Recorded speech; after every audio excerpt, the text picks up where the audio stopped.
Un jour, un champion du monde, 1967, Denny Hulme. Et oui, c'est le fameux champion du monde que personne ne connaît et que tout le monde oublie pour des raisons qui sont assez tristes, parce que Denny Hulme, c'est un gros nounours. Au sens littéral, parce que c'était son surnom, l'ours.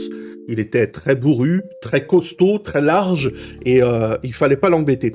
Mais ceci étant dit, c'était aussi un excellent pilote qui figurera du coup parmi les premiers grands vainqueurs de McLaren. Débutant en 1965, le pilote néo-zélandais se fait rapidement remarquer par Jack Brabham et il rejoindra son équipe, l'aidant alors à décrocher les 2 titres en 1966 lorsque les Brabham domineront sous le nouveau règlement des moteurs 3 litres. En 1967, cependant, Hulme est beaucoup plus coriace. On s'est retrouvé dans une année où la domination a été un petit peu plus partagée, avec un Jim Clark qui revenait en force dans la Lotus. Je parle toujours de Jim Clark, mais c'est pas de ma faute s'il est trop stylé.